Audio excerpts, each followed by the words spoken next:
the case for social enterprise. They boost the economy. Social enterprises employ 1 million people and contribute £20 billion to the economy. They grow businesses.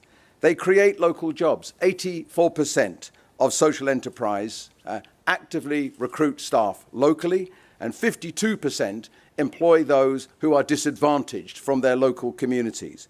And 40% of social enterprises are expecting to increase their employment over the next 12 months. They attract new forms of investment. They develop businesses where they are needed. 38% of social enterprises are based in the 20% most deprived communities in the UK. And they are innovative. They also create opportunities for all.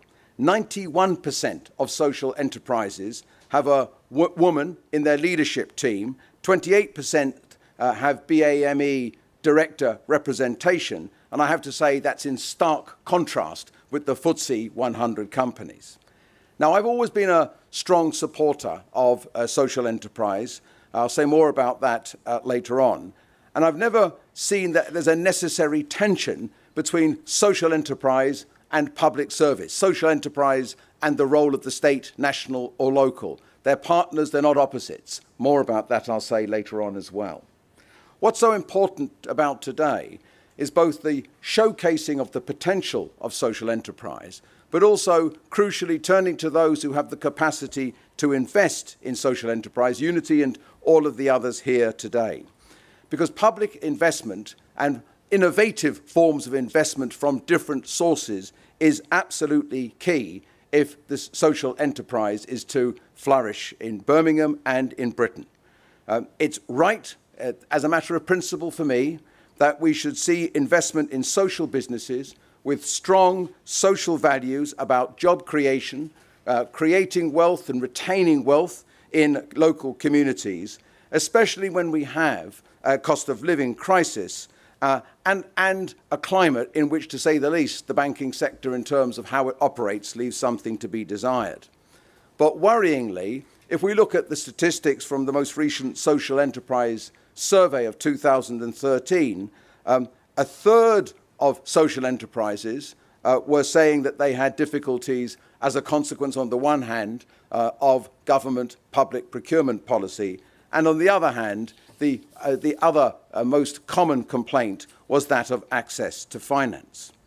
Now, the situation in relation to support for the social fabric of our city and our region and support for social enterprise is not made any easier by what have been the biggest cuts in local government history that have been inflicted here on Birmingham, and there's been a particular impact upon charities and voluntary organisations. Now, I've often said this, that the big society is nothing new. A society that works for each other, supports its most vulnerable, and builds communities is something that predates David Cameron hugging a hoodie or driving a husky. I personally have always been a strong supporter of social enterprise. My whole history going back to the days when I was involved in some innovative forms of social enterprise 30 years ago, where I was born and brought up in Brent in northwest London. And more recently, some of the things that we have been doing in Erdington. Some of them predate me, some of them we've been driving since I've been the Member of Parliament. Some examples, the extraordinary initiative now being taken with local landlords on housing training as part of raising standards in the private rented sector. Some of the external funding projects that we've managed to succeed, £7 million in recent years with Aquarius and Merlin, some highly innovative social enterprise youth projects and environmental projects. And I've seen, incidentally, what that's done for the young people concerned. I hosted the first ever Erdington Young People's Parliament in Parliament. 100 excellent young people came. Some of them came through those social enterprise projects, including ex-offenders who'd had their lives rebuilt as a consequence. Likewise, locally, stronger, more resilient community projects, commissioning work and services, the Slade Road Youth Project, St John's Centre and the Castle Vale Neighbourhood Board and the excellent work that it does. Co-produced services with partners, employment schemes, leisure services, advice services, and also what we've done in Erdington. I was talking before we started this morning about, I'm not quite sure why this happened, but there used to be a central fundraising unit in Birmingham City Council in years gone by. It was disbanded. We've retained the services of an outstanding woman called Karen Spence, who has been absolutely key in the raising of large sums of money, but crucially capacity building of entrepreneurs, social entrepreneurs with good ideas to get them to the point with a business plan where they can then apply for financial support. Now, if my personal history has been one of involvement in and support for social enterprise, I mean, dare I say it, it also runs deep in the traditions of the Labour movement. We are, after all, the Labour and cooperative movement. Historically, what the Labour movement fought for was essential social goods such as schooling, healthcare, not to be dependent upon individual benevolence or a profit-driven approach, enhancing, therefore, the role of the state to deliver such outcomes.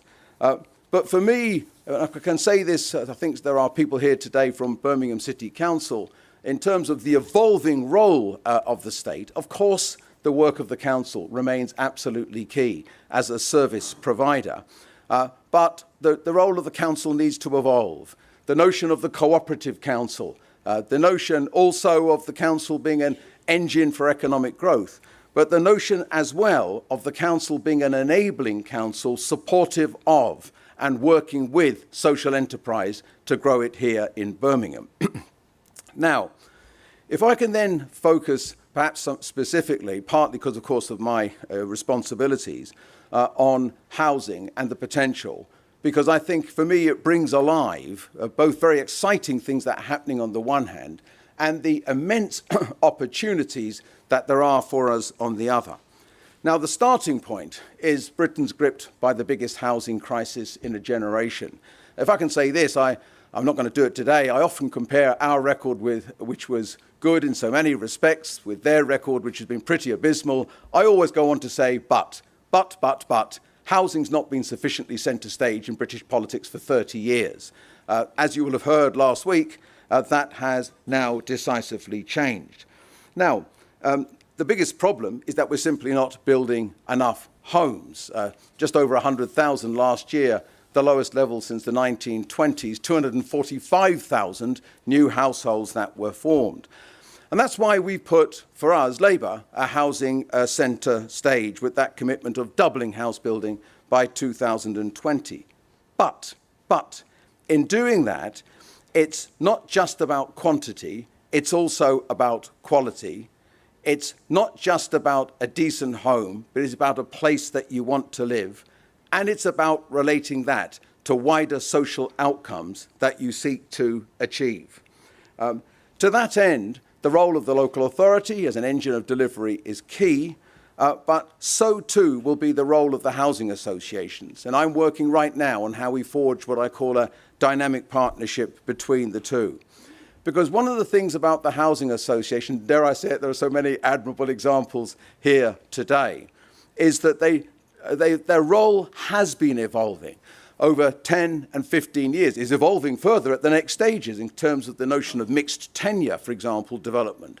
But their role has been emerging, and they're not universally good, they're generally very good. The best are absolutely outstanding, but it's no longer about simply building homes, it's about rebuilding lives and building strong communities. And to that end, there's been a rapid growth in the activity, particularly here, I'm proud to say, in the West Midlands, a rapid growth and a growing interest in social enterprise. Now, there was a report produced last year by the admirable National Housing Federation, the Aspire Foundation and Groundwork UK. It found that with 90, that was driven by the work was driven by a job creation agenda, with 91% of them saying what they were doing on social enterprise being about creating jobs for their tenants as a motivation, 78% cited that it was about improving the neighbourhood in which their tenants lived. And there was also a particular focus on the potential of social enterprise in terms of improving services and saving money. Now, the interesting thing about what the housing associations are doing here in the Midlands, if I can just give some practical examples which bring it alive, some of which I can see here in the audience. Social Enterprise West Midlands is actually part of the Aspire Group, which has a social enterprise arm, Enterprising Futures. This arm also includes PM Training, one of the largest social enterprises in the country, and Furniture Mine. Birmingham-based Trident recently rebranded themselves as the Social Investment Group, launching their first set of social accounts alongside their social investment strategy.